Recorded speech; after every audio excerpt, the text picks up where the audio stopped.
Ladies and gentlemen, would you please rise for the playing of the Sibling Rivalry Baseball Podcast with your host, the 2023 IBWAA Podcast Host of the Year, Jana, and her big brother, Jeff.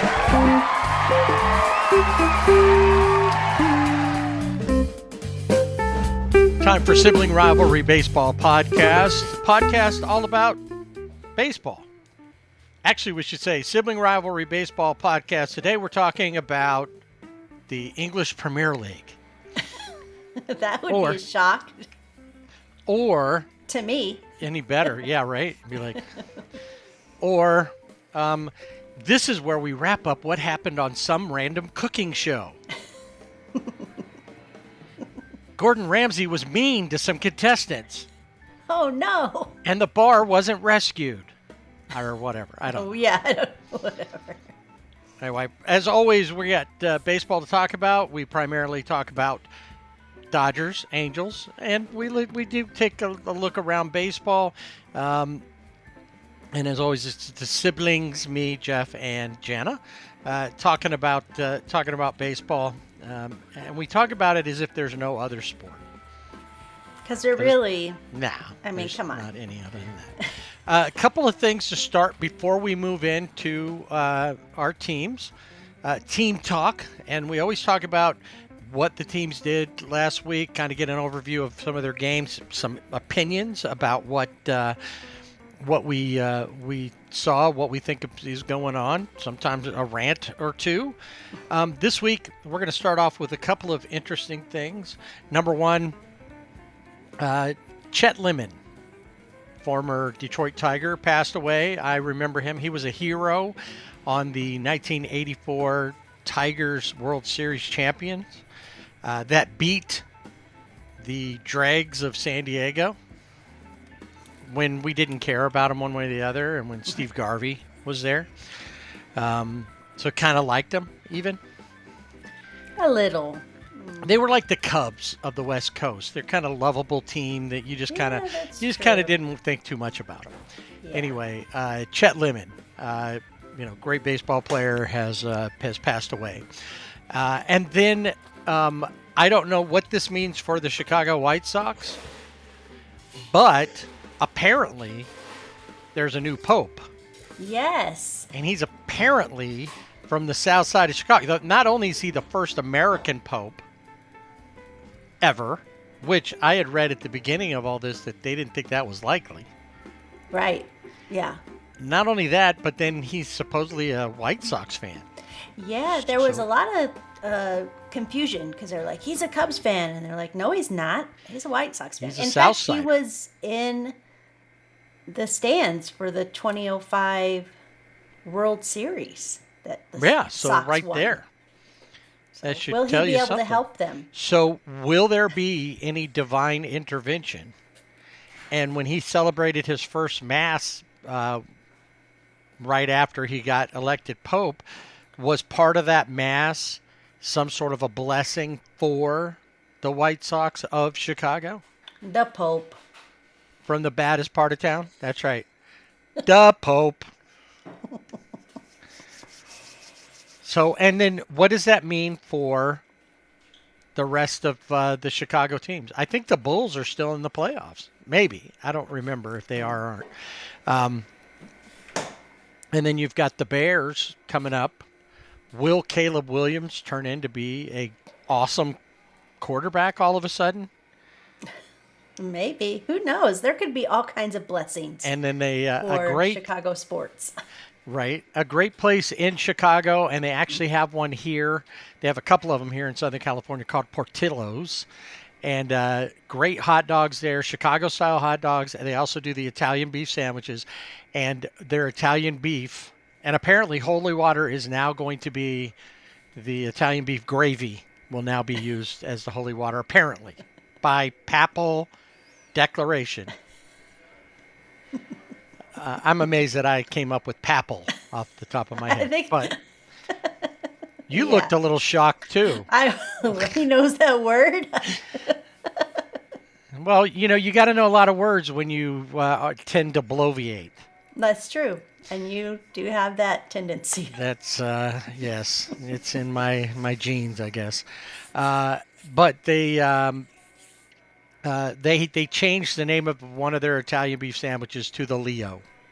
I saw that. It looks really good. Oh yeah, and I've had one from the one in the original in Chicago, and it is pretty good. Just got to go downtown. They are downtown. All right. So who's up first? I think we got the Angels first. Oh, who? Who? What? Third Who's base. on- I don't know. Who's on second? I don't know. No. What's on second? Who's what's on? first? That's right. Where are we? I don't know. Oh, I think he's the left fielder. Third base.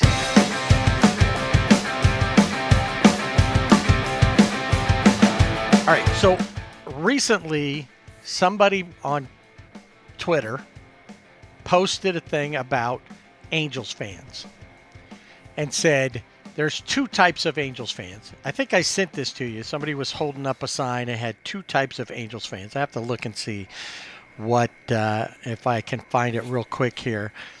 And what I realized was that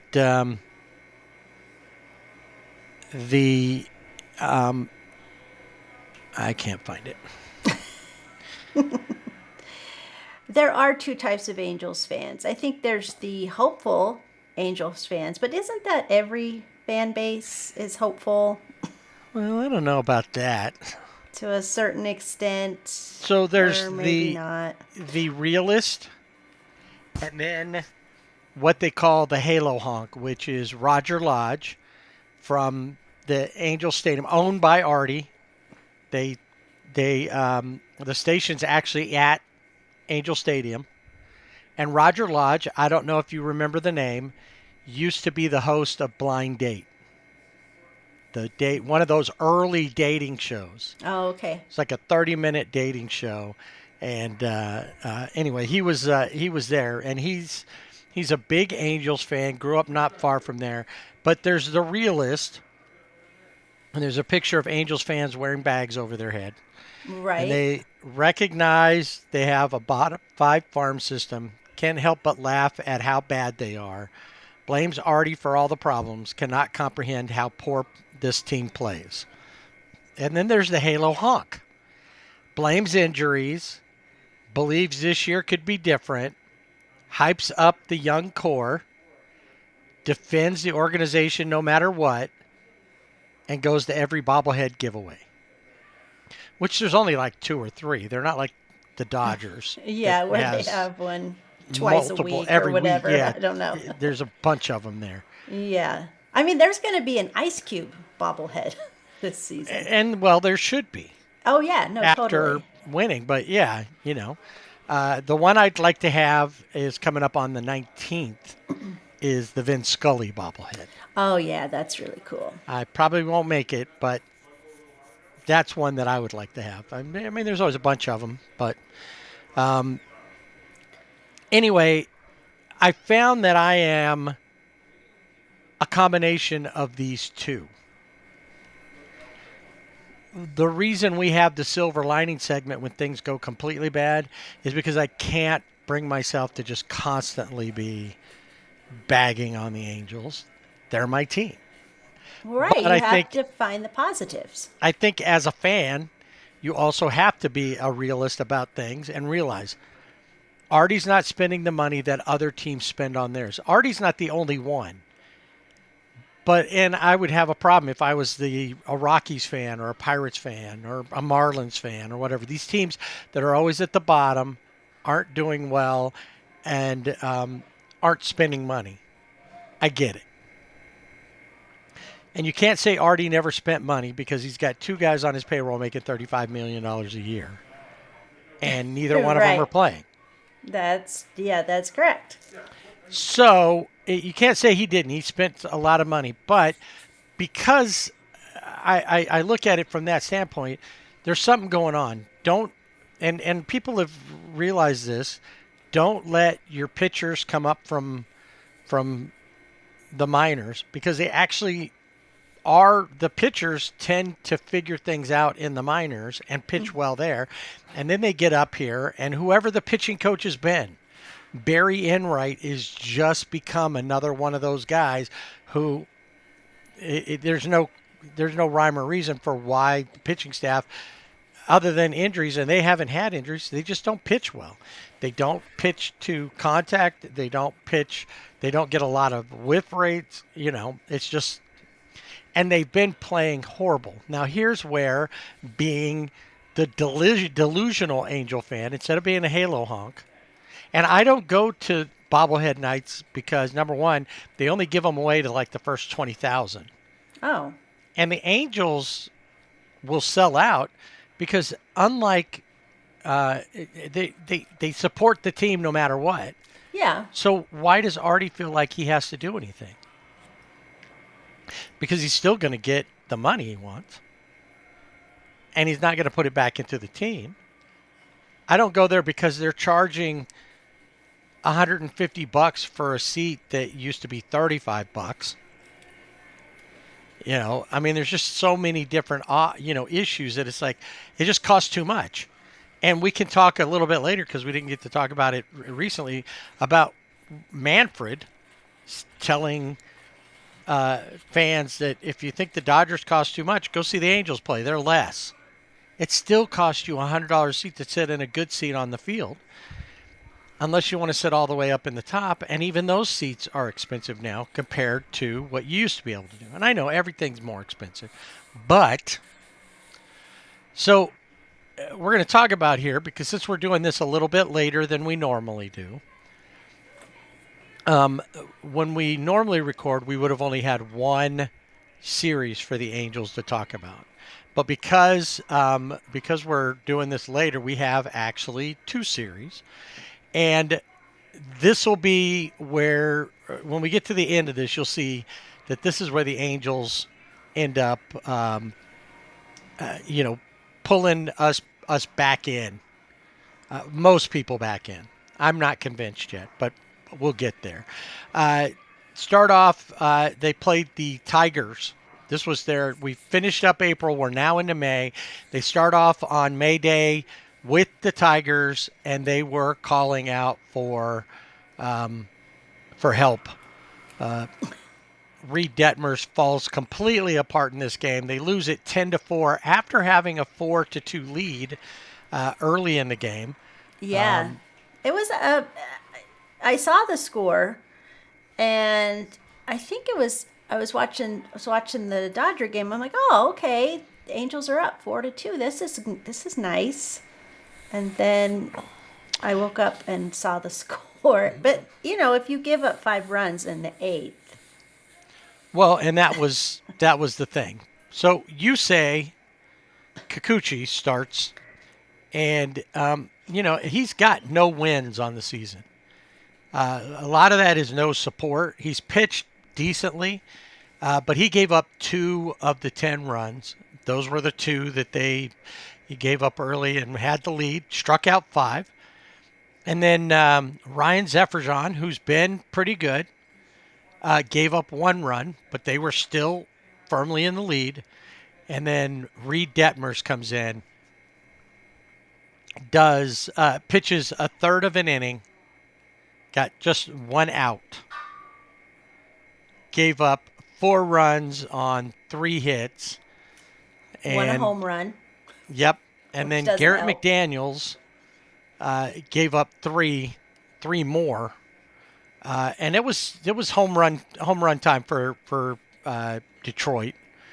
They hit, Javi Baez hit a home run, Gleyber Torres hit a home run, Dylan, and if there wasn't an L in his name, it would be appropriate. Dingler, he should be Dylan Dinger. I would drop the L, but maybe he's not that much of a home run hitter though, so maybe not.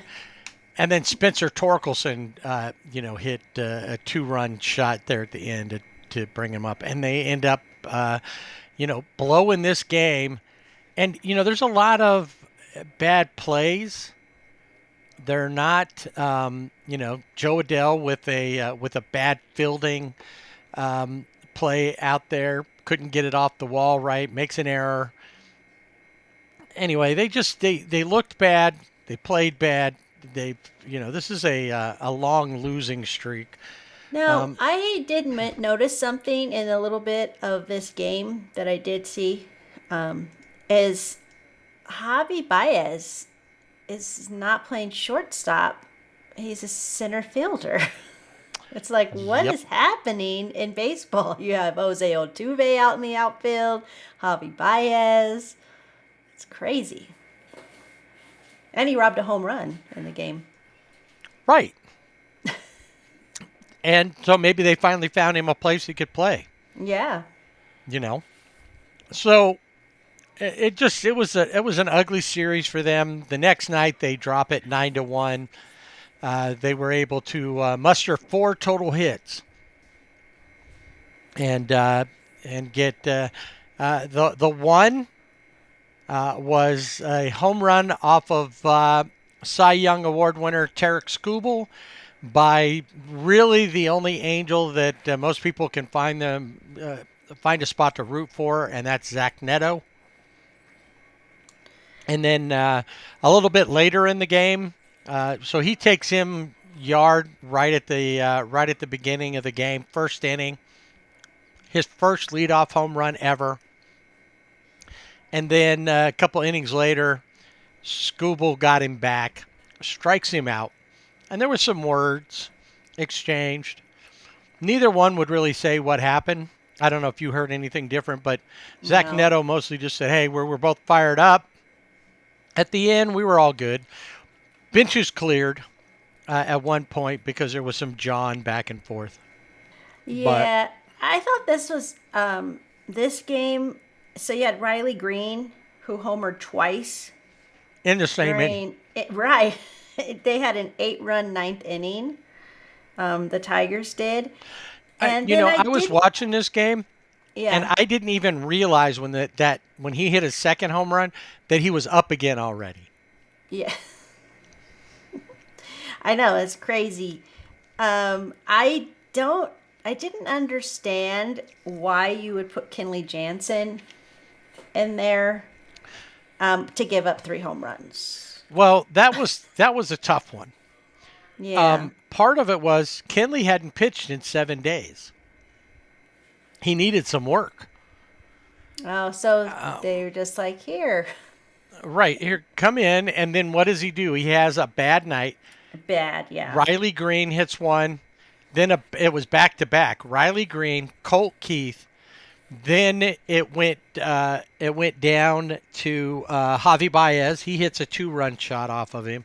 Mm-hmm. And then Washington finally wakes up from his nap and takes Kenley out. And then they get back around. Riley Green hits another one. Right, and just to do the baseball history is that he's the 62nd American League National League player to homer twice in 1 inning, but he's the first to do it in the 9th inning. Yeah, it was just, I was like, what in the world? And you could tell, though, when Riley came up that he had, and this happens sometimes, he was completely locked in on what Kenley was throwing. It was just, he knew exactly. It was almost like Kenley was telling him, here's what I'm about to throw. Threw it exactly. And he, it wasn't like one of those where I'm going to tell you what I'm going to throw and I'm going to throw it by you kind of thing. Right. It was flat out that he just was locked in on Kenley. He did his homework, knew what he might throw, and Kenley being a little rusty, Kenley said, I just sucked tonight. Yeah. I Yeah. was terrible. What else can you say? I mean, And you know what? It's not like on one side it's like, hey, oh well. It's an early season game. The Angels are not, we look at it, it's like they're not at the very, I mean, they're at the bottom of their division, but it's not like they're out of anything. They're only like 15 and 20 kind of a thing. Yeah. It's not like they're 2 and 30 Right. yet. Yeah. I mean, they are going through like a bad stretch, like 4 of 19 or something like that. But in the big picture, and just we'll put it in perspective here in a little bit with upcoming games. So anyway, another one where they just can't do anything versus Detroit. Pitching was below average overall. Although Only they started off well. Jose Soriano made up for past bad outings, struck out 5 through 6, but it was Kinley who really, So I guess what I just said was wrong. Everything was okay until Kinley. Yeah, I mean, pretty much. I mean, because he gave up 6 hits, he gave up 6 runs. Right. And then, And just one strikeout. I think the highlight of this series, which will be, I'm sure you're going to talk about this next game, is Kyle Hendricks, who has been kind of hit and miss, and maybe more miss in his starts. Right. But you're right. In this one, the Angels salvage at least one out of the 3, and they get, out of the 4-game set. Yeah. To this point, and that would be a 5-2 victory. They were able, and they basically blanked the Tigers, and it wasn't until the bullpen came in late in the game, in like the 8th inning, that any runs were scored by that. And they had the Angels kind of had their way with Jack Flaherty in this game. But yeah, Kyle Hendricks goes 7 2/3, so definitely a quality start. Gives up 1 run on 4 hits, strikes out 3, and this time Kinley comes in, throws 2/3 of an inning, and shuts everything down to pick up his 7th save. So yeah, Kyle Hendricks would really be the player of the game, I think, at that point. Nolan Shanuel does go 3 for 4, and Shanuel's a very streaky hitter. Yeah. He has bad games, then he'll do something to look like Ty Cobb, Pete Rose, awesome hitters. Even Travis d'Arnaud in this game, who he's not really been doing a lot, still batting better than Mike Trout was when he went out, goes 2 for 3 in this game. And like I said, they're able to pick up the win. And they did it without any home runs, which says, I think, a lot there. They were able to generate up. Now, they were only 2 for 11 with runners in scoring position. But those are things you overlook a little bit just from the overview. It's a W, and you needed a W at this point. And you go with it. Right. So, anyway, Angels are able to grab a victory there. And, of course, game number 4 of this series, back to the losing in spectacular fashion. Once again, they can only score 1 run. Jack Kohanowitz just gets beat up this game. And he had been doing okay. But every pitcher, including Touki Toussaint, who was back with the Angels, they picked him up, and he's already been DFA'd again. Yeah, I was going to say he's gone. And bye-bye. But Kohanowitz gives up 5 runs on 7 hits, and then Michael Darrell Hicks gives up 3. Jose Fermin gives up 3. Touki Toussaint gives up 2. He should have taken Jose Fermin with him when they DFA'd him. Well, Darrell Hicks also, Michael Darrell Hicks was optioned to AAA after this game, because he had options. Touki didn't. So. Right, but what I mean is, you look at their pictures and they're like, okay, you're gone. You go back to Salt Lake. And of course, Angels Twitter's all like, when are you going to DFA Joe Adell? Why at this point? Well, yeah, who's going to go out there and play right field until Trout comes back? Right. And, we were talking big about Kyron Paris, and he's played a little better recently, but overall his fast start, that's the thing that we talked about earlier on. People come out of the gates in a hurry, and then as time goes, they start settling to what they really are. Yeah. They show know, their true colors. But Kyron Paris has been playing center field where Joe Adell was until Trout went down, and he's still batting 50 points higher. He's only batting 212, and he's still 50 points higher, 40 points higher than Adell. So Angels take a day off after that Sunday game to welcome in the Blue Jays. Now think about this. We think, the Blue Jays are a better team, right? You would think. Record-wise, the Angels are 14-20. The Blue Jays are 16-19. They're not really that much difference between the two. No, I would say that these two teams, when you look at them, look at their records and issues with pitching and just issues in general, they're evenly matched. Right. So this game starts off, both teams score in the first inning.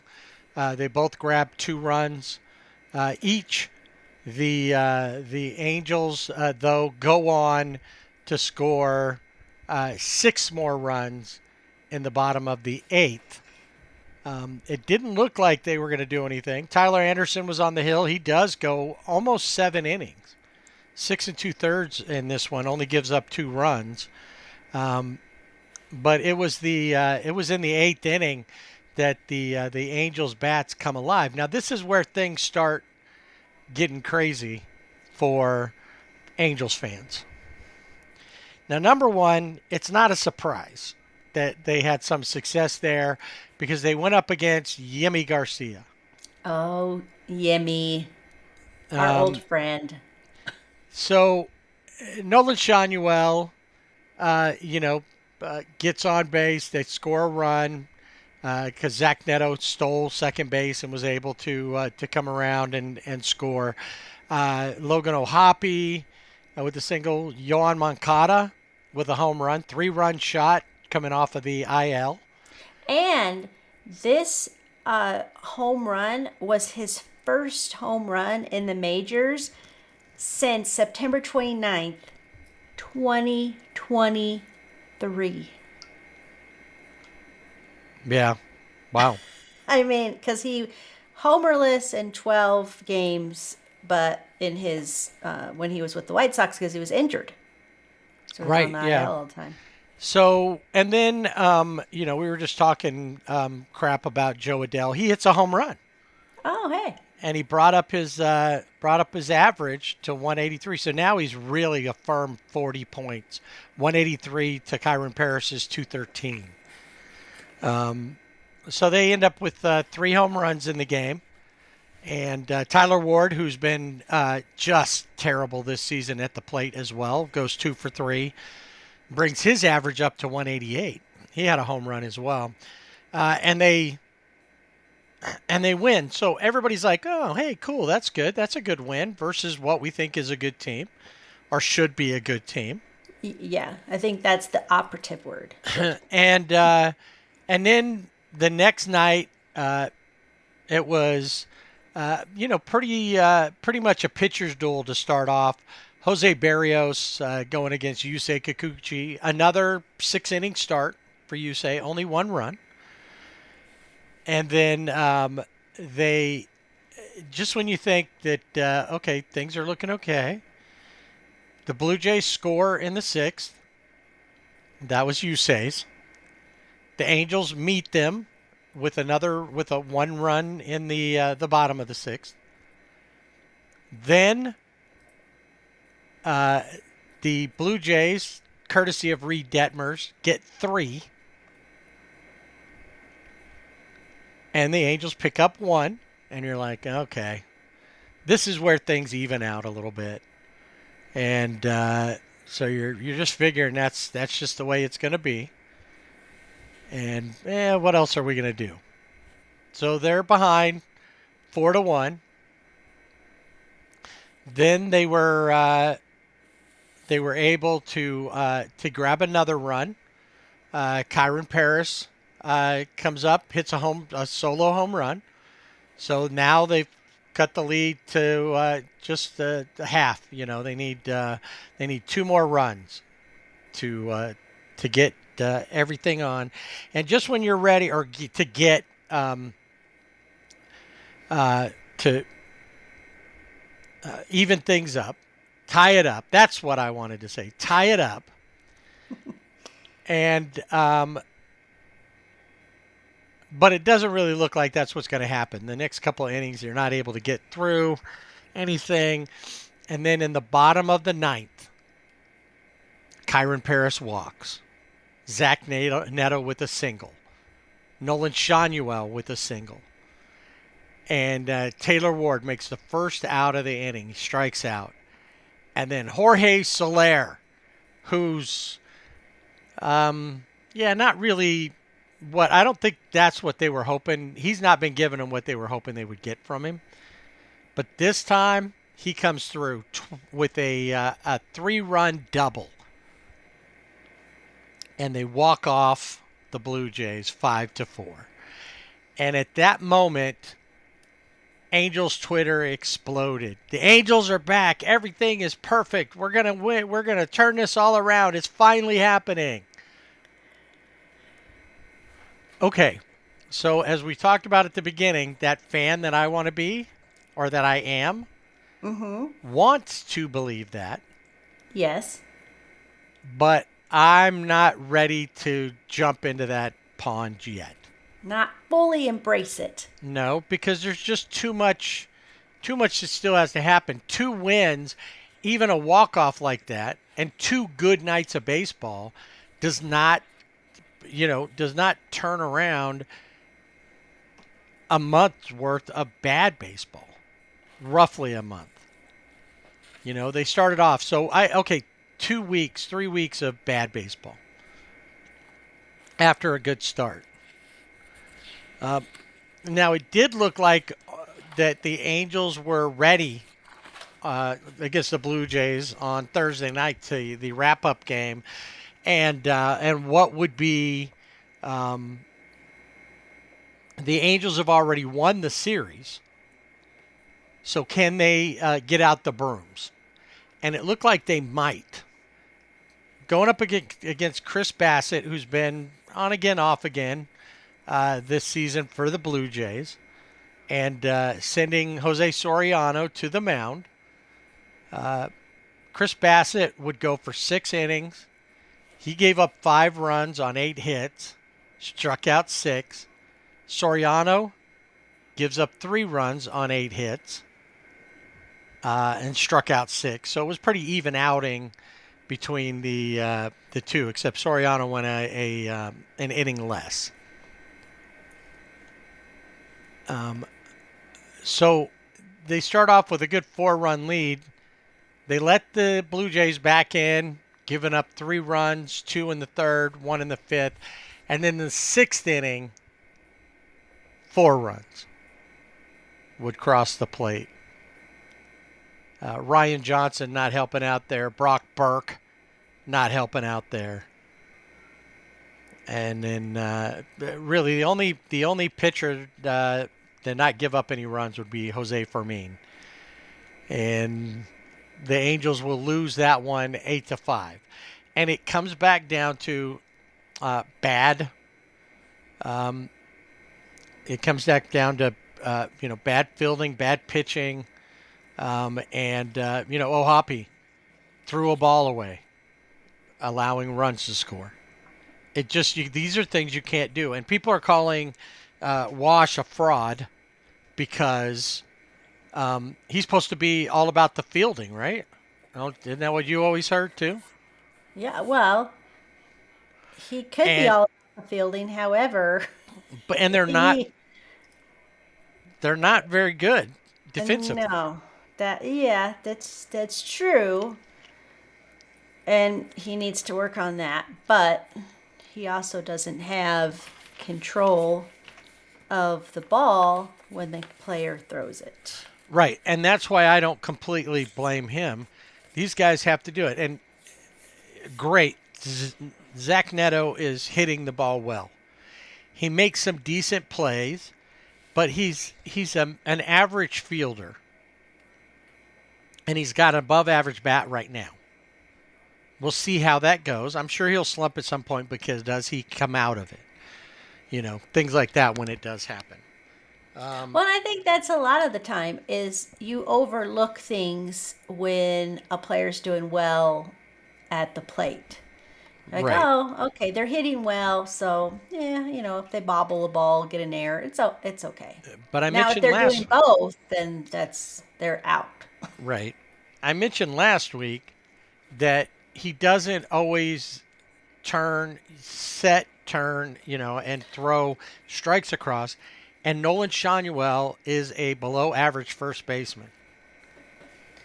So I'm wondering if maybe they just have a wheel, I guess similar to like the wheel of IL, and every night you just watch, or when he makes his lineup, Washington just spins the wheel and he's like, okay, Neto, you're playing in a different position, center field.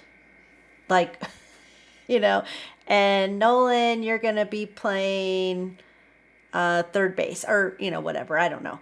But maybe just do that and see. I mean, at this point, what's it going to hurt? No, why not?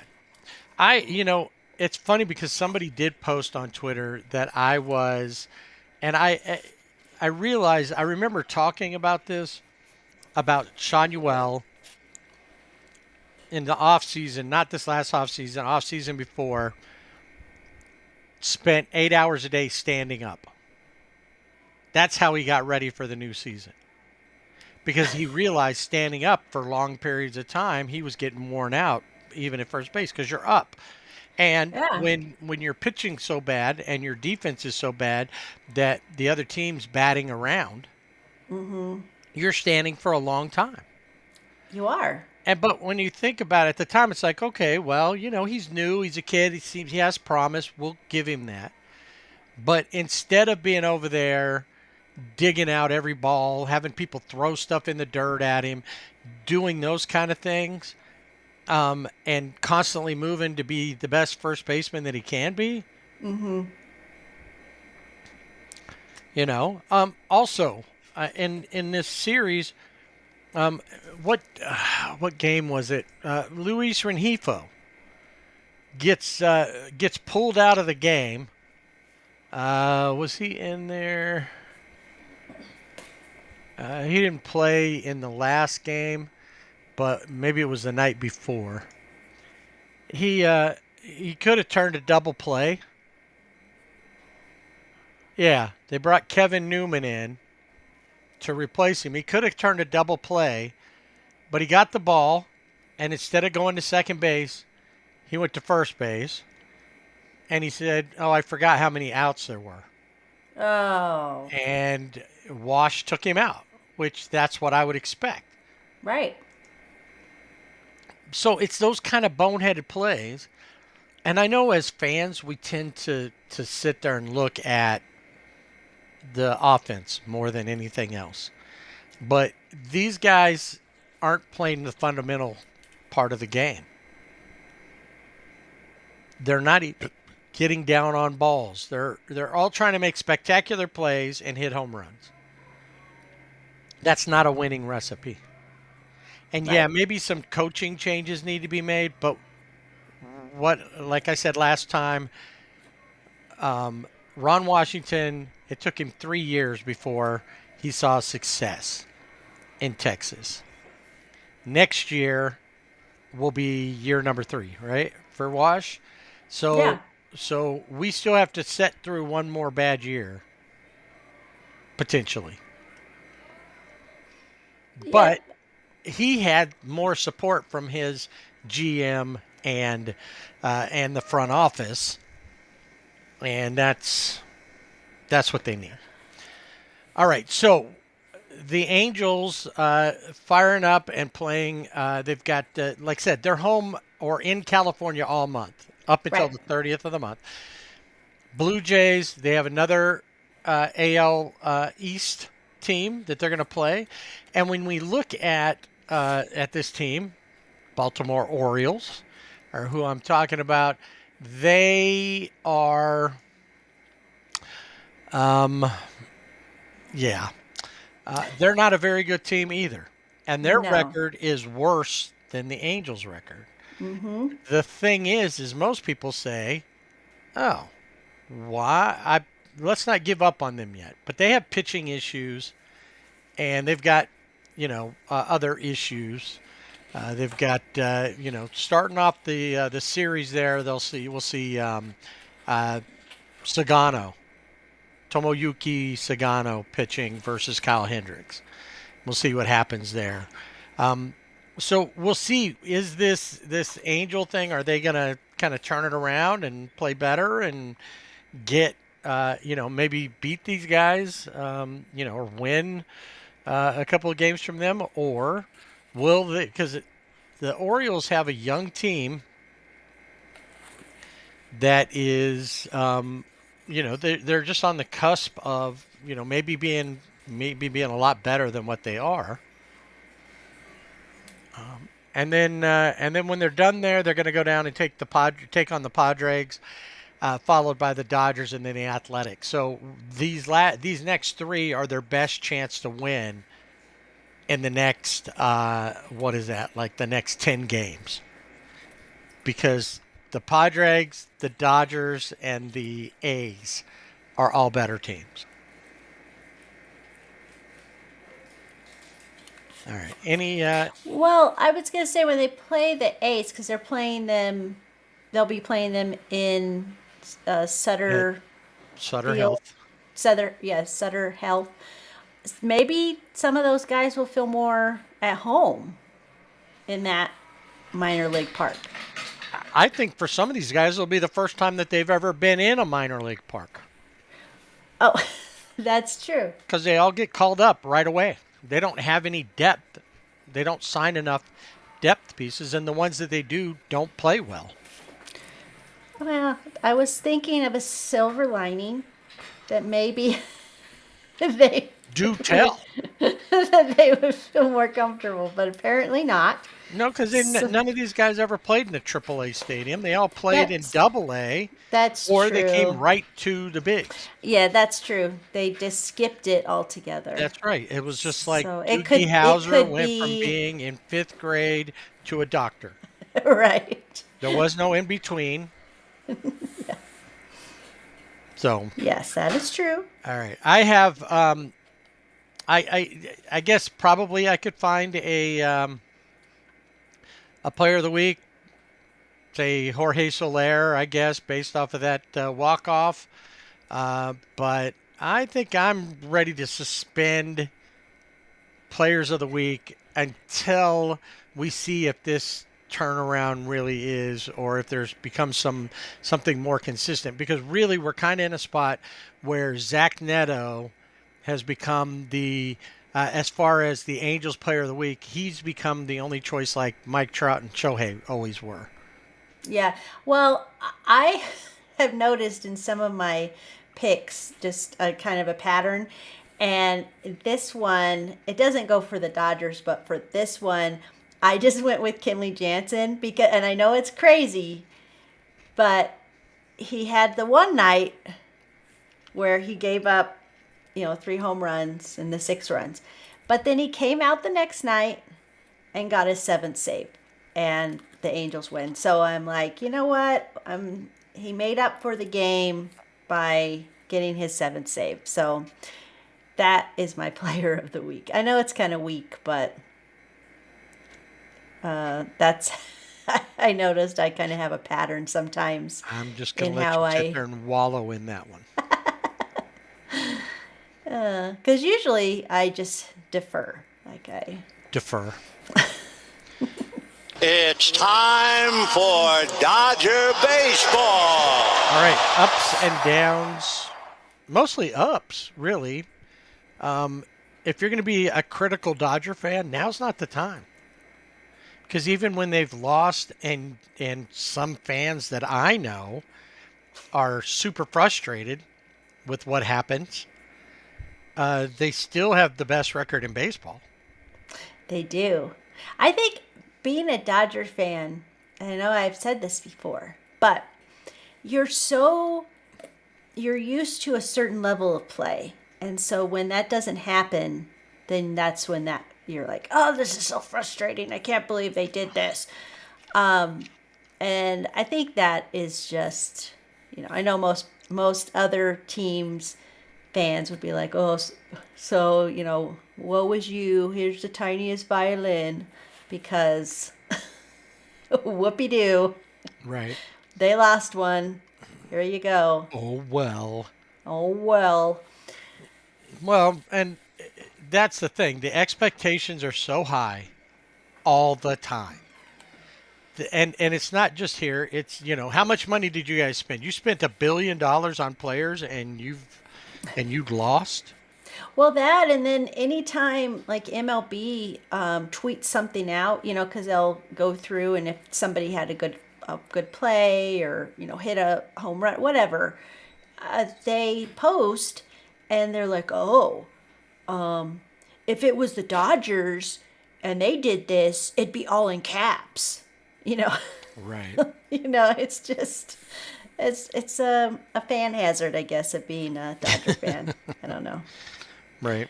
I don't know. But the Dodgers were in Atlanta. They started a 10-game road trip. And back to Atlanta for Freddie. And in this first game, Yoshinobu Yamamoto was on the mound. He looked really good. 6 innings, gave up 1 hit, no runs. And for a while there, it looked like it was going to be a no-hitter until a certain announcer was like, didn't say it, but said something special's going on. I'm like, really? Okay. And then what happens next? Cake. Isn't that what normally happens when something special is happening? There's cake. Usually you get cake, but no, a hit. I think it was Austin Riley. I think he gave up a hit to Austin Riley. Kirby Yates came out and gave up a home run to Matt Olson, but that was the only run that the Braves would score. Mookie Betts, 2 for 4 with a home run. And then Freddie loves playing in Atlanta. I mean, they gave up a Hall of Famer, and we love them for it. Thank you. And 1 for 3. One of the front runners for MVP this year. Oh, yeah. Yeah. So Dodgers win this game, just needed 2 runs, but win this game 2-1. And the next night, and it had rained. It started raining in the game before, but it wasn't bad. And I think, but they had said it looks like it, we're not sure about Saturday's game. They were already talking about that. And sure enough, there was a 3-hour rain delay. And I'm thinking, why don't they just call this game? What are they, this 3 hours? But neither of the teams wanted to play a doubleheader on Sunday. They were the Sunday night game for ESPN. So it didn't affect the Braves. The Braves weren't traveling. They were at home. And the Dodgers were just going to Miami. So, but neither one wanted to. They waited out the 3-hour rain delay, and the Dodgers beat up on the Braves 10-3.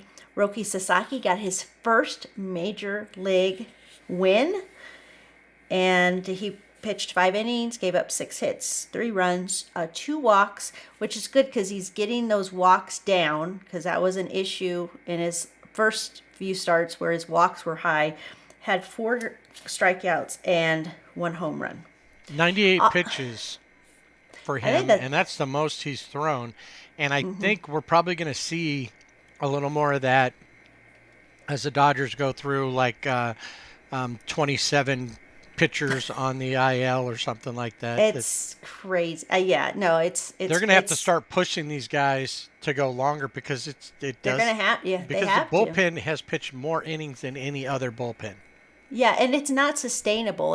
I mean, it's already, I mean, it's May, and they already are racking up the innings, and it's not good for the guys in the bullpen. It's not, it's just not, it's not sustainable.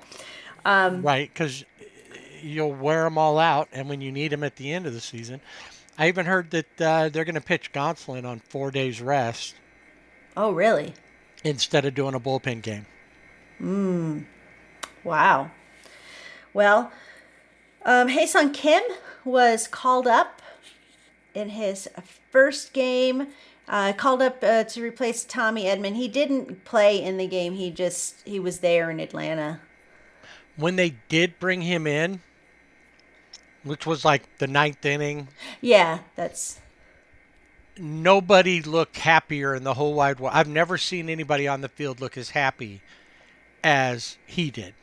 Oh yeah, no, he has. It was just like, I'm here. This is so Yeah. incredible. It's like being picked out of the stands Yeah. to go out onto the field. Like, And play, yeah, he has this great smile, and everybody, like all the players, just love him. He just has this great personality, and and just the way, and they call him the Comet because he runs super fast. plus, I think but- that's what his name means in Haesong Oh, in Korean. I read somewhere. I don't know if that's real or not, but yeah. Haesong means comet. Oh. Hey, I'll go. Let's go with it. that smile and that happiness, he Yeah. fits in with this team. Because he you've got he really Kike. does. Shohei is a smiley, happy guy. Yes. Teo. You got guys who have their joy to be out there. And when he went out there, like I said, you would have just thought that he was having his birthday, got a puppy, got a motorbike, he got whatever he wanted for his birthday, and the whole world was singing happy birthday to him. Or, Yes. you know, it Yes. was awesome. I was happy to see him out there. And Yeah. he played, he's been playing well. Oh yeah. In this game with the 10-3 win, Freddie 3 for 5, 4 RBIs, a home run. Shohei 3 for 4 with an RBI, a home run. Mookie 2 for 4 with an RBI and a double. And that's the thing, is those top guys we were seeing where that production just wasn't really there. Shohei had kind of gone on a little bit of a for, where he wasn't really getting the hits that, again, that you expect. And just, yeah, a good game overall for the Dodgers, even after the 3-hour rain delay.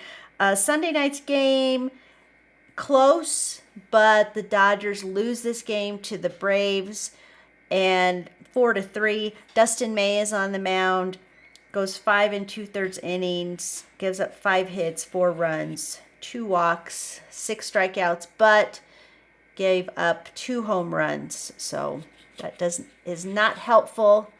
I think it was Austin. I think Austin Riley was He the was. Both times. 2 home runs. So Both times. and he's really is that the it? bright spot for the Braves at this point. Yeah.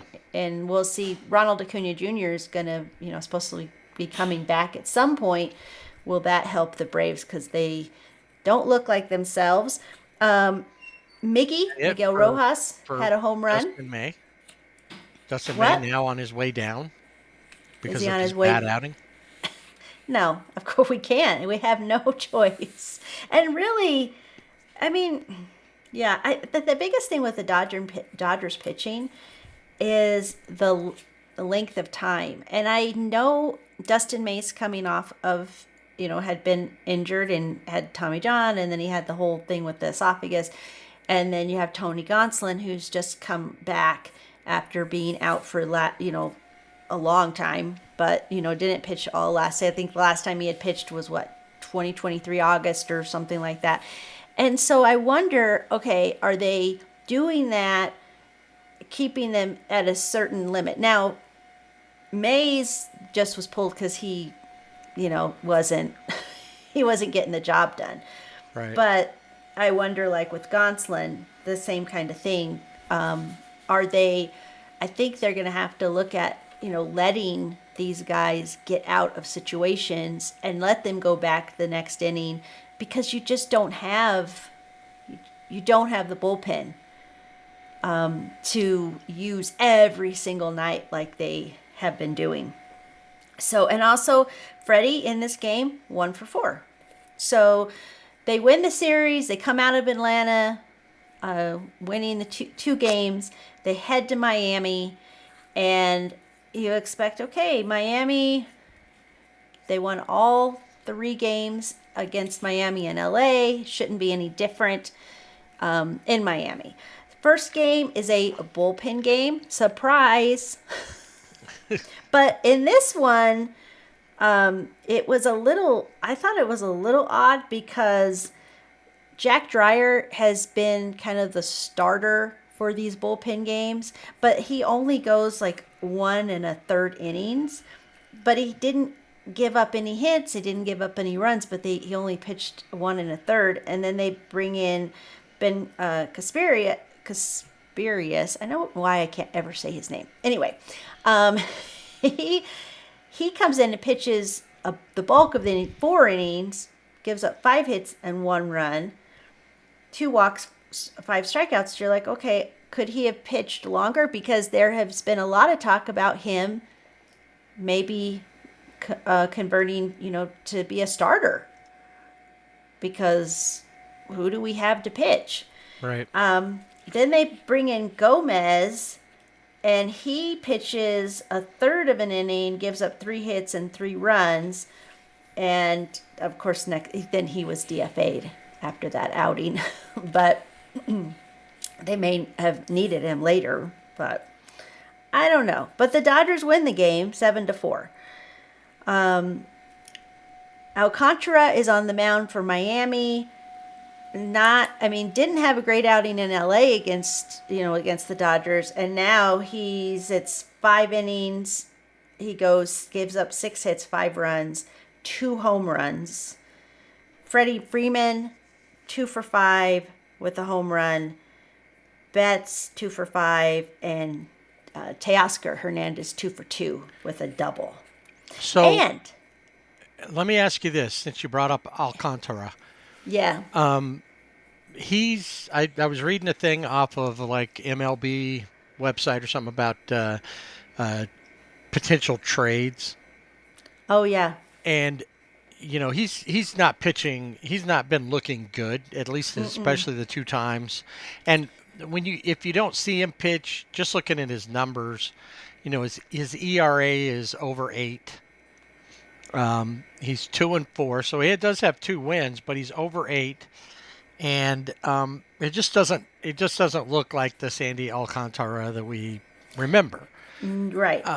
But there's a lot of buzz that he might be somebody that teams would trade for. Yeah, I think that they would. I could even see the Dodgers potentially, because they need starting pitching, and I don't know if they like to do this, if this is just one of the, it's a hobby. They like to take those pitchers that you're like, really? And try to turn it around for them. And Right. it has been successful. Yeah, absolutely. All right. We can move on. Freddie Freeman hit his 350th home run in that game. Oh, nice. And Michael Conforto got a Struck hit. out. Oh. Well, he did that, but he also got a hit. Right. In his last 10 games, he has a .029 batting average. He had 1 hit, 1 RBI, and 3 runs scored. So that was at that point during that game. So the question is how long will they keep rolling with him? How long is his runway? Yes, exactly. I think it's short. Obviously until Teo is,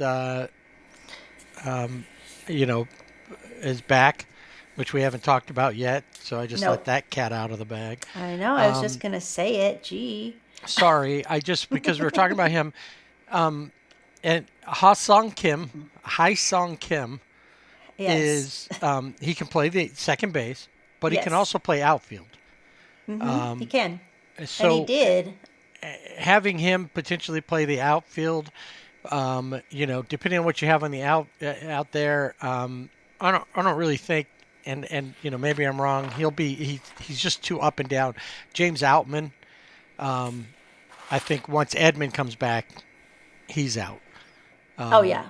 But I'm just wondering if maybe at some point when they'll get to a point and say, okay, sorry, Mike, you're just not really helping the team, and they look to either bring somebody else in, or they let him go and trade for somebody down the road. Maybe they hold him and then try to trade him off as a package with something to get Alcantara. I Yeah. don't know. Anyway, I mean, he could. all right, He Tuesday night definitely baseball could. in Miami. Yes. Tuesday night baseball. And I didn't mention, but real quick, in that game, the 7-4 win, Kim got his first major league hit, and the whole dugout, they were so excited for him. So you can just see how exciting he is, and he's so funny because he's very reverent toward Shohei. He bows to him. If Shohei's not setting, he will not sit down. He'll Oh, wow. move. He'll get up and move so he can set. And Shohei's like, come on. You don't need to do that. But he does. You kind of forget Shohei because he's really getting the recognition now, not that he didn't before. But when he was in Anaheim, it seemed like, yes, you're the MVP, but like the unknown MVP. Yeah, that's true. And now it doesn't feel like he's been in the league for like what, 9-10 years almost now. Yeah, I know. It's crazy to think that. Tuesday baseball, Dodgers lose in innings. Miami has walk-off number 5 of their season. And Tony Gonsolin's on the mound. He goes 5 innings, gives up 4 hits, 2 runs, had 8 strikeouts, and did give up a home run. And this is the one where I felt like he could have continued in this game. I think he could have gone at least 6 innings before they went to the bullpen. Luis Garcia came in, gave up 3 hits and 2 runs, and it was tied. And then Alex Vesia, Banda, and Anthony Banda and Tanner Scott they do their job. They hold, and they had JP Fireisen, who came back. They got him back. They put him in this position, and I'm like, why would you put him in this position to be where you are? It's tied, extra innings, and yeah. Sanchez hits it. I think Jesus Sanchez hits it right up the middle, and that's the end of the game. And Miami wins 5-4. As you mentioned, real quick, Freddie Freeman, 2 for 4, 2 RBIs, another home run. Shohei, 2 for 5, 2 RBIs, and a home run. As you mentioned, Teoscar Hernandez is on the IL with a groin strain, and James Outman came in from Oklahoma City and was terrible at the plate, had not changed. Guess he struggled. They said, he struggled early on in Oklahoma City. Then he at one point was the minor league or AAA player of the week, and then he gets up to the majors and just does a repeat performance of what he was doing before he got sent back to Oklahoma City. So that was one of the games where I felt like Gonsolin definitely could have continued. They pulled him too early, but again, I don't know. Are they doing that because of his injury? I think you have to push those pitchers as much as you can. I think that Gonsolin was on the edge. I mean, they're being careful with him. Yeah, and I get it, but they're also in a position where they really Right, but as time goes, yeah, like with Sasaki, pushed him a little bit farther. Keep that's true. pushing them till they get to that point. They have to be, obviously you don't want to push them till there's an injury Yeah. or a problem with their confidence. But so with him, you start off a little slow with Gonsolin, and then each time they're going to go to, like I Well, said, the 4 days of rest. That is pushing, and they're going to have to do that while they're waiting for, we know Kershaw is throwing at least 6 innings in minor league ball. Yeah. We know that potentially Shohei will be back probably after the All-Star break. Well, see, and this is another thing where I'm thinking. I didn't just popped in my head. This is only his second start. Right. So It's just like as like Dustin May he had a subpar outing compared to his first two. Next time you push him a little farther. Push him a little farther. well, And I think I think you're right. They're going to have to. They have to be careful with their pitching staff because of where they're at and with the bullpen. So yeah. And then you at this point it's more like getting those guys there and minimizing any kind of damage, because they still got to figure out why is it that they have so many injuries. Mark Pryor doesn't know. right. They've asked him. Yeah. He's like, and Well, so there's been calls. They're like, "Where's Rick Honeycutt when we need him?" yeah, Bring he's in him the back. front office somewhere, but that's Yeah. not going to stop injuries, I don't think. But No. something's got to change there. But I think part of what might be happening too is they're counting on that they have all these pitchers potentially coming back around the same time. And, I'm not confident that Kirsch is going to come back and pitch a long time because he might very well hurt himself again. Right. And we don't know and how then- successful he'll be. Right. What about Shohei? They're going to take it easy with him coming back in. So the question's going to be, when does Glasnow, Snell come back? Yeah. And how does this work? A lot of these guys that we know are on the IL are on the 60-day. You'd like to see Gavin Stone back, but you almost forget about him right now because of the other guys who are more marquee names that are on the list as well. Right. So, anyway. Yeah. All right. So Where were you? Last game in Miami, Dodgers, another bullpen game. I guess you call it a bullpen game. Landon Knack started the game. He goes 5 innings and gives up 4 hits, no runs, only 1 walk, and 5 strikeouts. And Matt Sauer, who's been really good, comes in and he pitches 4 innings. So it's just the 2. That's like, So is that much for, even a bullpen game? I don't think so. I don't think that's really And it. that was a good thing. 2 pitchers is all they needed. That was it. No, and he didn't give up any hits, no runs, didn't walk anybody, gave up 3 strikeouts, got his first save. Landon Knack got his second win. And He's only 2-0. 1 run scored in 6 full innings. Yeah, 1 And run. yet, and the Dodgers had 2 errors in this game. Yeah, there was some, and it was they had turned. I think it was in this game where they had turned this like awesome, this double play, or maybe that was the game before. I don't know, but I feel like it was in this game, and then they had, just sloppiness. You're like, what is going on? What are you doing? Shohei had 3 walks in this game. Mookie was walked twice. They didn't want him to go off like he did the Yeah. last time he was in Miami and went like Exactly. 12 for 12 and hit Yeah, 71 home runs and that's right. stole But 63 bases. Freddie was 3 for 4, 4 RBIs with a triple. And James Outman, who had just been strikeout after strikeout, got a home run. So, like, all right. Freddie Freeman, best hitter versus Miami.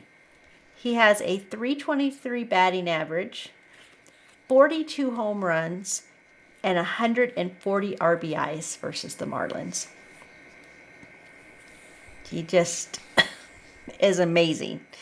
So, yeah, the Dodgers lose the 1 in innings, but, take the series, and they head to Arizona, and they will be playing Arizona for 4 games. And we'll talk about that next week. So, but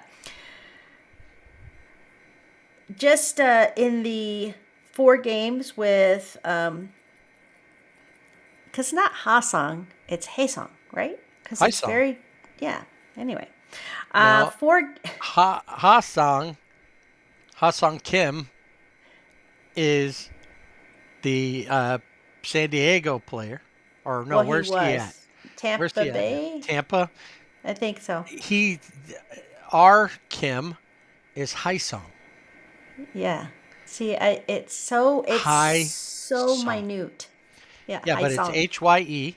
And when they asked him about it when he came to camp, they asked him, how do you say your name? He said, Haesong. Haesong. Haesong. All right. 4 games, a 375 batting average, 3 hits, an RBI, and 2 runs scored. So Arizona in the desert for 4, and then at home versus the Athletics and the Angels, as you mentioned in the Angel segment. Player of the week, I will go to you first. I'm giving it to Haesong Kim just because I haven't seen anybody be that happy to be in a baseball game in a long, long time. I mean, even Shohei shows he's happy there, but he's respectful. And like I said, this is a good team for him to be in there because Teo's always smiling at that. But there was just this, the pride of, look at where I'm at. I'm in a Dodger Yes. uniform, and I am out on the field, and I'm ready. Couldn't stop smiling. And so for that reason alone, and he's actually played well since he's been here. He's made up for whatever bad he did in spring training. Right.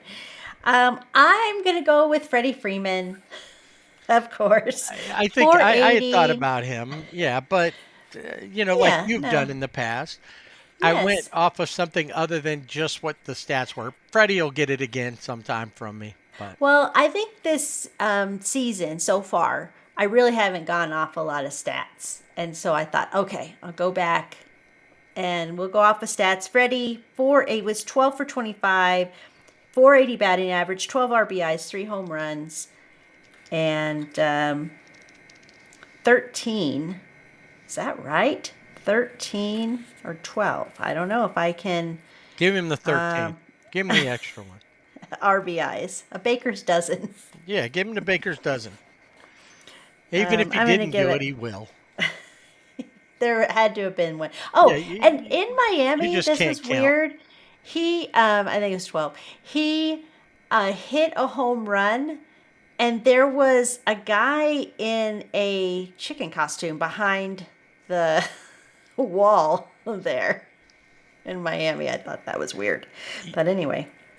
You're talking about that during a it was one of the Freeway Series games at the beginning, and I meant to bring this up, and I think I was that was probably after the I would have talked about the episode I wasn't in for. Oh, yeah. But there was a lady and her son around the area where the Miami Marlins guy sits, where Marlin guy sits. I haven't seen But him they in a were while. wearing the orange Marlins jersey Both Yeah. of them, the lady and the son. So I'm wondering if they were there for him. Maybe. Now, there also was a guy who had a Marlins jersey on, the turquoise. And Shohei, I don't remember if he hit. He He got to third stole. base somehow. I think he Yeah, stole it. I think he stole it, and he gets up, and the guy takes his jersey off and throws it into the seats in front of him. It's like, I'm a Shohei And then fan. starts clapping Yeah. for Shohei. I saw that. Yeah, that was pretty cool. Before we head to around baseball, got to get into the shed and get the bullpen cart and everything. Something we missed in the Atlanta series, the first game out there. Atlanta had a little unfortunate situation there, where one player had an error. It was such a bummer. And then a little bit later, another pitcher, so Aaron Bummer, that pitcher, and they have another pitcher whose name is Blewett. Yes. And he did. He made a bad play, and He made a bad play. I think they scored a run or two off of something he did. So Bummer and Blewett are two Atlanta pitchers. No wonder they're having a bad. It's Bummer. not. You blew it. And they did in Yep. that game. That's right. They both lived up to their names.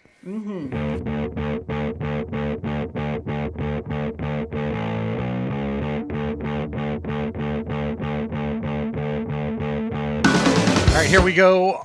Trip around baseball in the SRBB bullpen cart, and as always, we stop by to pick Jana up at the Players of the Week, MLB style. AL player, I guess, is where we're going to start. Sure. And we talked about him, Riley Green of the Detroit Tigers, a 464 batting average, a 500 on-base percentage, and an 893 slugging percentage with 4 home runs, 8 RBIs, and 7 runs scored.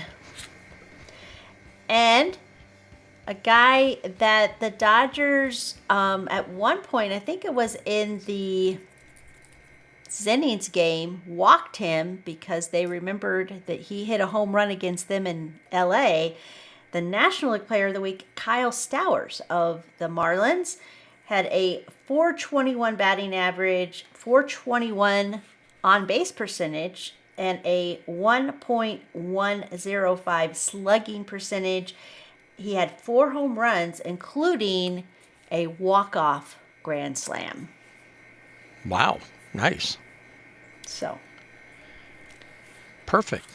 You're Yeah. just giving me all those numbers, or us all those numbers, and it made me think of something that I just sent you the other day that was kind of a holy cow moment about Aaron Judge. Yes, it was a crazy stat, and I had to read it twice because I didn't believe it. It's crazy. In Aaron Judge's first 34 games, his 423 batting average was higher. I'm going to say that again, than any other American League hitters on base percentage. Wow. That's nuts. Yeah.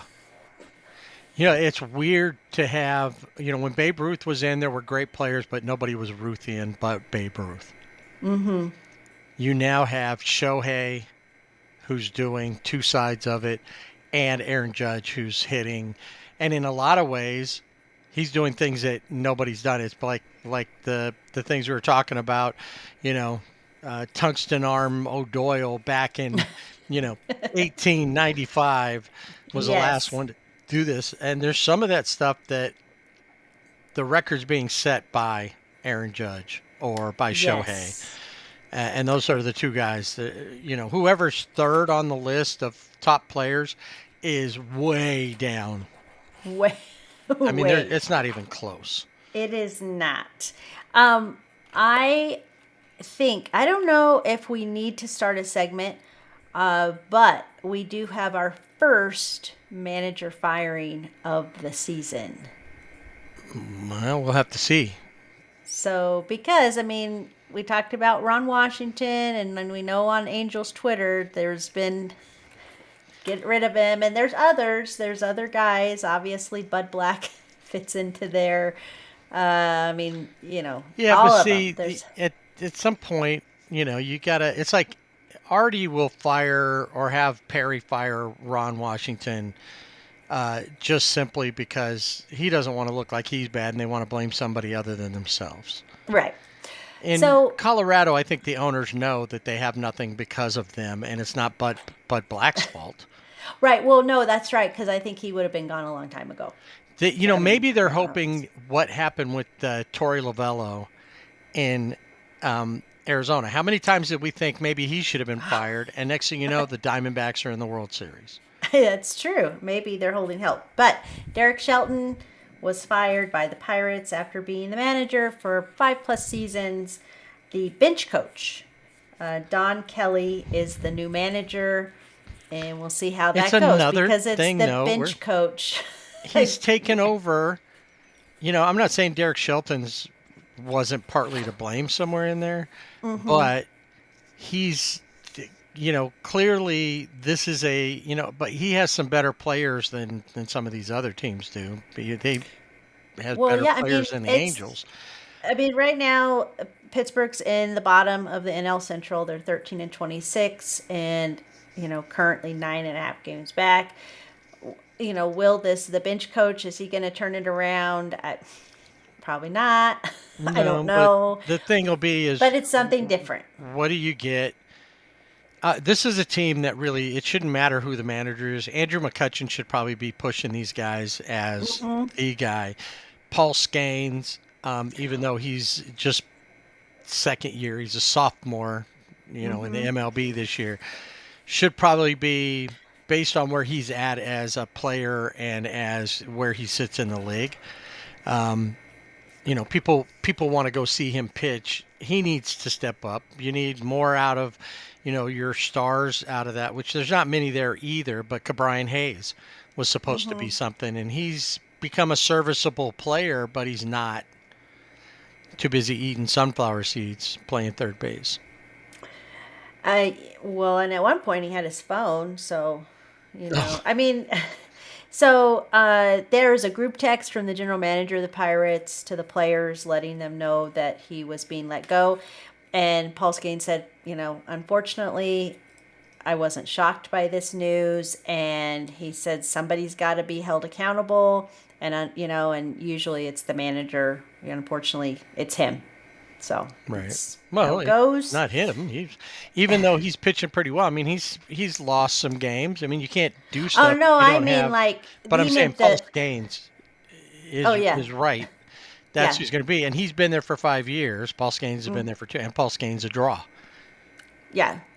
Nobody's coming to see Derek Shelton manage a game. No, absolutely not. It's been probably since like Earl Weaver, Sparky Anderson, Lou Piniella, the fiery managers that you went because you were kind of hoping that there'd be an argument and they'd go out there and kick dirt on the umpire and on home plate and throw a fit. We don't see that anymore. I think you just talked about Andrew McCutchen and about how he's the veteran and he should be pushing these guys. This is his quote. So I think this kind of maybe this is the problem. The only thing I can focus on is myself, doing my job and whatever I can, so something like that doesn't ever happen again. That's all I'm trying to focus on. Hopefully the guys in the clubhouse are doing the same thing. So collectively we can change things for ourselves so we're not having to go through this again. That's the problem. If you're just focusing on yourself, he could be the mentor that like Teoscar Hernandez is to Andy Pages. I mean, holy cow, Andy Pages is just, I mean, he's even kind of smiling. And he doesn't usually smile. Yeah. And so I think that right there, I think shows like, okay, I'm going to focus on myself. Everybody else has to focus on themselves. Okay, but that's not how it works. You're not playing for McCutcheon, you're playing for the Pirates, and the Pirates collectively have to get together and play. Well, and that's where one thing that even if it's not really doesn't really seem to be working, the Angels did was not just to bring to build depth with the veterans. They brought in certain veterans hoping that they would help. Travis d'Arnaud to help mentor Logan O'Hoppe. Jorge Soler to kind of take in a spot, but also mentor. Kyle Hendricks, being there along with Tyler Anderson to mentor the young guys. That's what they were hoping for, getting some of those guys with a little bit of seasoning on them to help these young guys become MLB players. And it sounds to me like McCutcheon's just kind of saying, okay, they got to figure it out on their own. Yeah. So I don't. Yeah. Anyway, I think he could do better. You know who else needs somebody to talk to him? Rafael Devers. Yes. What is wrong? I mean, at the beginning of the season, it was Alex Bregman's coming in. Alex Bregman. Now, Alex was ready to play second base if he had to. Oh, yeah. But they said, no, he's better at third base than you are. Yeah, but the last guy told me I'm the third baseman forever.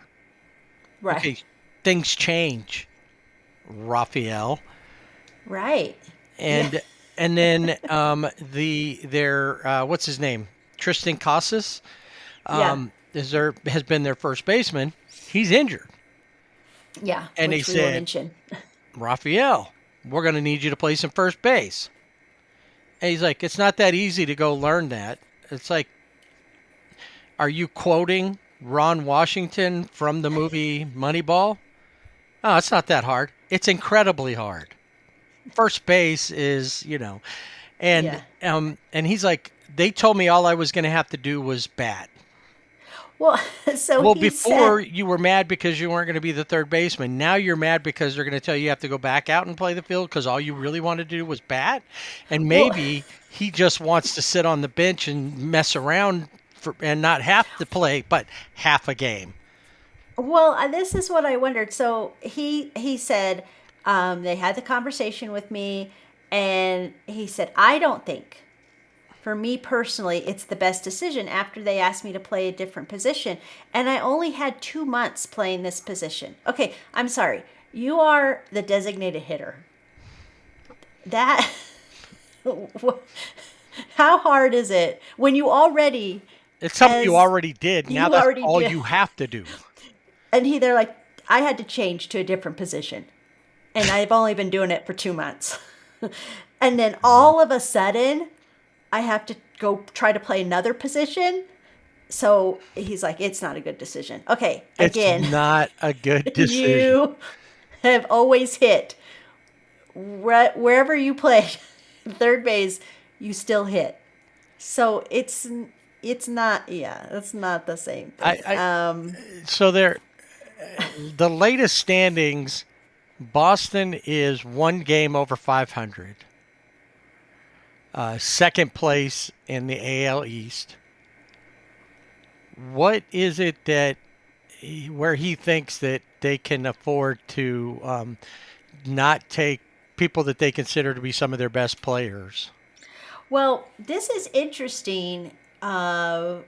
Because so after he made those comments, the front office, the principal owner of the Red Sox, John Henry, the president, Sam Kennedy, and the chief baseball officer, Craig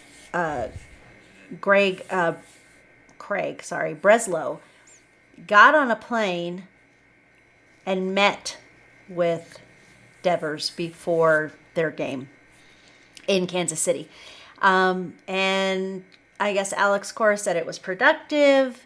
And so this could be an ongoing saga because no decision has been made about his future position. So they could, he's a employee, and they could say, you got to play first base. I think he's going to end up on the trade block.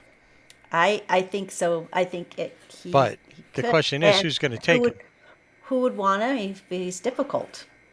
But I Honestly, still thought that was funny that he said, "I've only been a designated hitter for 2 months." I think if he wants to play third base, which is what he said he wanted to play, Right.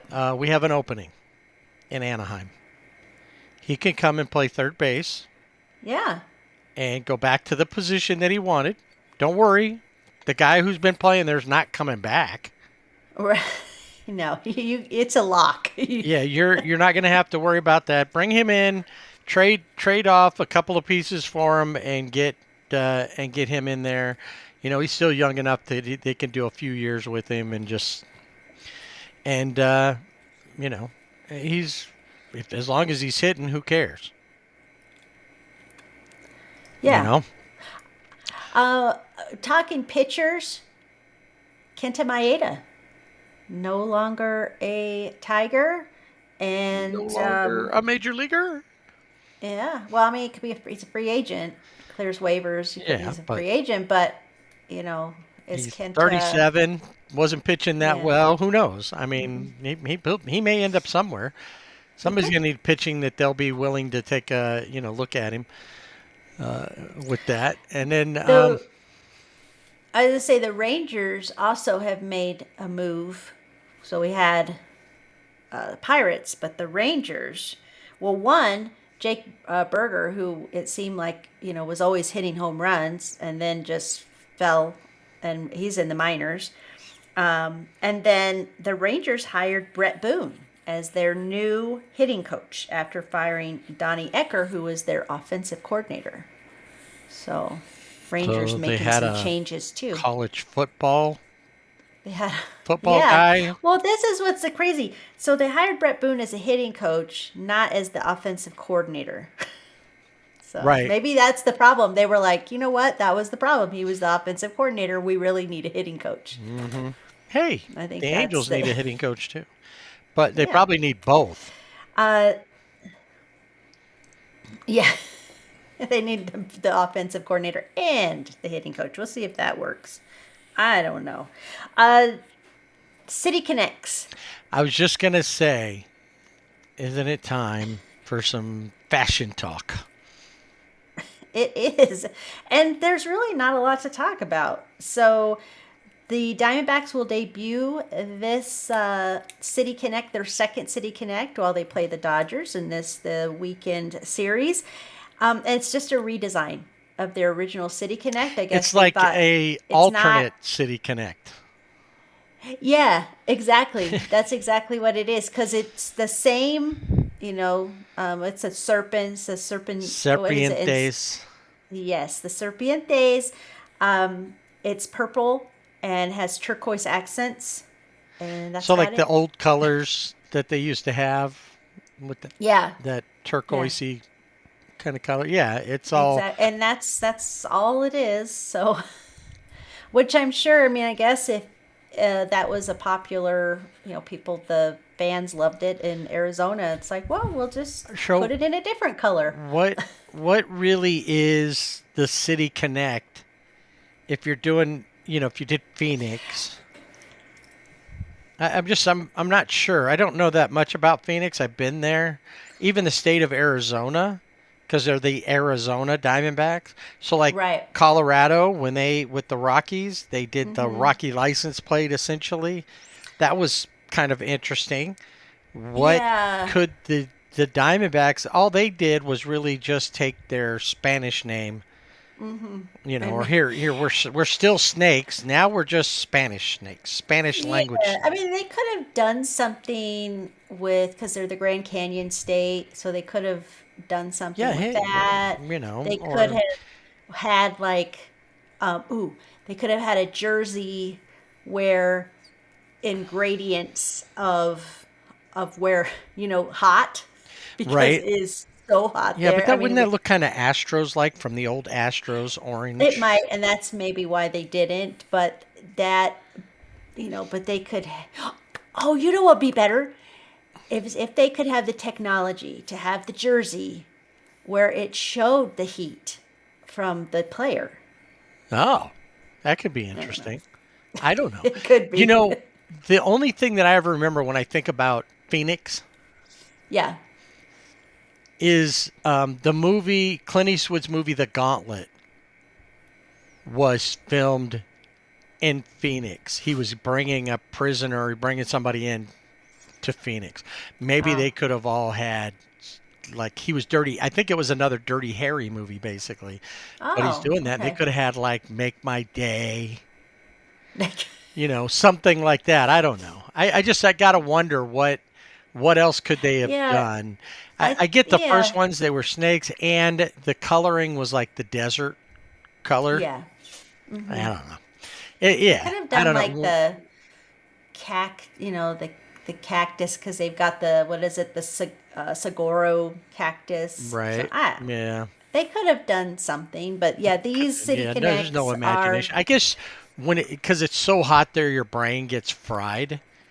yes. And what they did is they got a bunch of guys out there they got a bunch of people whose brains are fried from the heat, and they invited them into a room, and they said, "What do you think?" And they all looked at that color and they said, "Well, that looks kind of cool. Maybe we could do an icy blue color," because they wanted to feel that. And they go, "No, that doesn't really fit with what." And they went, "Oh, let's go with the purple. The purple feels soothing Yes. to me from the calming. heat." Yes. And so that maybe that's where, I don't know. All I Well, I was know, just thinking they could do, like the weather where they show you, Yeah, could do that. purple, the blues, rain, Right. all that. I mean, they don't And put a lot of the rain problem there is theirs would just be orange all the time. and darker orange and red. Could And they have it singed off like the maybe that it, jersey? like their jerseys had been on fire. Yes. That That's would, what now they see, needed. that I like. That Yeah. would be pretty funny. So hey, the College World Series, we've been talking about that. Playoffs are coming up, and we're going to talk all about who's on what's going on in the top 10, top 25 of college baseball. But first, we need to find out who is on the wheel.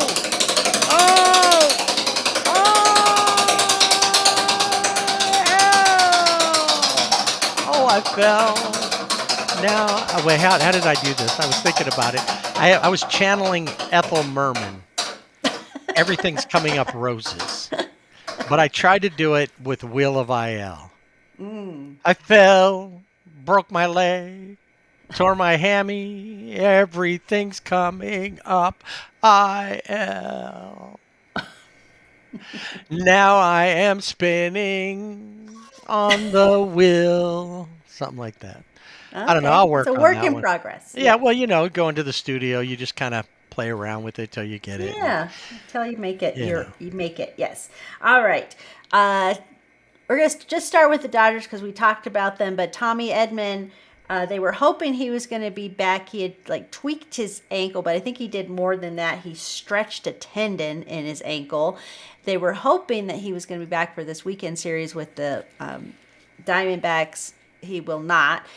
He's been running on a treadmill. But he has been still feeling some discomfort. But hopefully he'll be back sooner than later. Teoscar Hernandez has a strained left groin, but he is going to be starting hitting in the cage. So that's good news for Dodger fans. And Evan Phillips, this is not good news. Right forearm discomfort. At the beginning of the season, he missed 21 games with the shoulder strain. Did have an MRI. Said there was some elbow, so that's not what we want to hear. But let's see. It said there were no incidents in the elbow. However, what does incidents in the elbow mean? But he's not going to start throwing for another 2 weeks. So we're going to be positive about that. Edmund's ankle, according to Dave Roberts, is at about 80%. 88%. And but Tommy Edman and Teoscar are going to take a live batting practice in next week's homestand. Corbin Burns is listed as day-to-day for the Diamondbacks. He received a cortisone shot in his shoulder. He missed his last start, so we'll see if he can make his next one. Catcher Gabriel Moreno is also listed as day-to-day with side tightness. And you mentioned Tristan Casas of Boston. He is out for the season. He underwent successful surgery to repair. This sounds horrible. Sounds awful. The ruptured patellar tendon in his left knee. Yikes, that does sound bad. Yeah. Walker Buehler, our old friend Walker, butane on the 15-day IL with bursitis in his right shoulder, but he says it's minor, so he's hoping to be back soon. Famous last words. Shota Imanaga, or Mike, is on the 15-day IL with a mild left hamstring strain, but those hamstrings are tricky, so whether it's mild or not, you never know. The White Sox Andrew Benintendi is on the 10-day with a strained calf. Yordan Because he didn't want to Alvarez lose is for 10 days. probably. Yordan Alvarez of the Astros has a muscle strain on the top of his right hand, so he's out. Mike Trout, I think we did mention he has a left knee bruise, so he's spinning. He's back spinning. Now this one, William Contreras, I think he's just in the room where the wheel is. He fractured his left middle finger, but he's still going to play. So we'll see how far that goes. The Mets' Jesse Winker has a grade 2 oblique strain. Oh, grade 2. Grade 2. So how do those grade out? I don't know. Grade 2. Is that like a B? Or I don't know. Wait. A grade 4, if there is such a grade 4, that'd be an A, right? And then a B would be a 3. So a C? He's going to be out 6 to 8 weeks. I don't know how. I got a little hurt. Got an average injury. Only a C on my oblique test. Oh, my oblique. Oblique. Isaiah Kiner Falafel has a hamstring strain, which we seem to have been hearing quite a bit about with the hamstrings. I don't know. It seems like we just get like a wave of hamstring. Mm-hmm. And I don't know about Nolan Arenado. So he was taken out of the lineup against the Pirates, but they haven't said why. So we don't know. And it was right before first pitch that happened. So he's listed as day-to-day. They say he's still going to make the trip they start a 9-game, 9-game swing through Washington, Philadelphia, Kansas City. But Nolan also has been a lot in the news with Dodger fans. I don't know Dodger Twitter if they get irritated with Max Muncy, but Max Muncy, we didn't mention Max.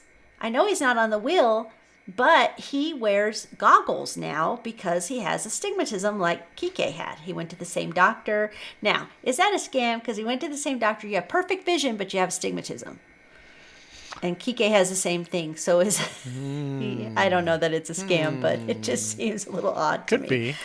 Question is, has it really made any difference? He hit the 1 home run. Okay, so he's still batting 177. Yeah, it hasn't made much. Let me see. Is that still the case?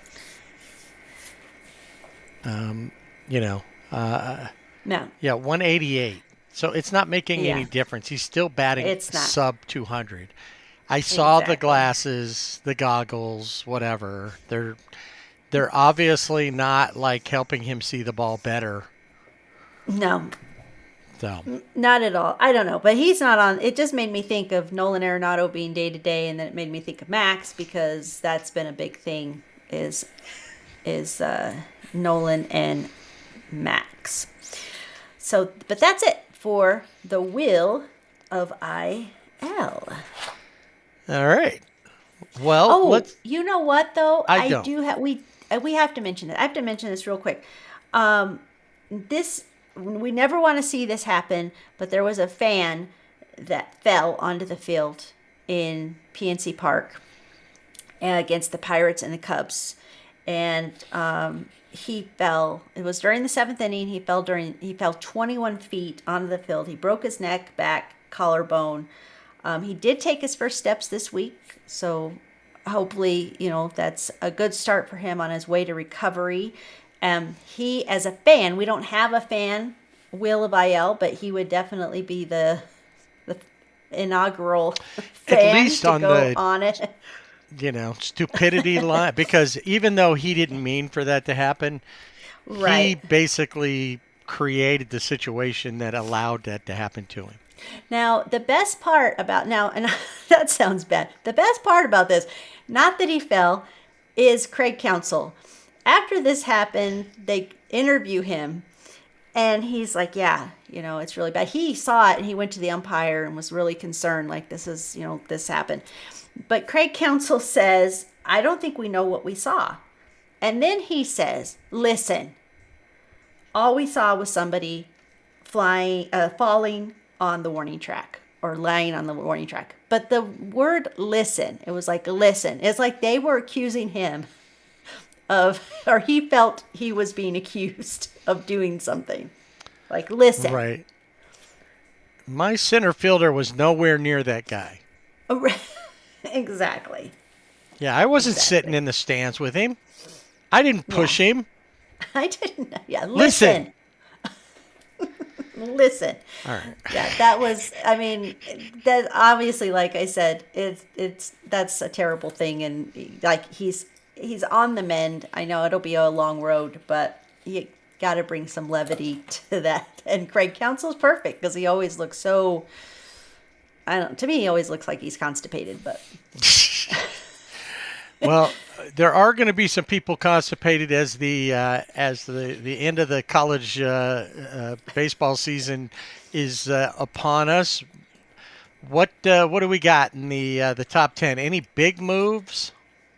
We got Texas at number 1. There was no movement there. I asked for a big move. Oh, Texas is still number 1 for like the 19th week. Yes. That's not a big move.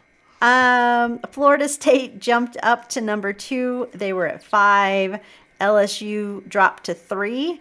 North Carolina is at 4. Oregon moved up to 5. They were 6. They moved up a spot. Georgia moved up 3 spots to number 6. Arkansas moved up to number 7. They were 11. Auburn moved up to number 8. They were 10th. They were rounding out the top 10. Clemson dropped. They were number 3. They dropped to number 9. And Oregon State also dropped. They were number 7, and they dropped 3 to 10 to round out the top 10. Vanderbilt moved up. They were 15. They were out of that top 10. They moved up to 11. West Virginia.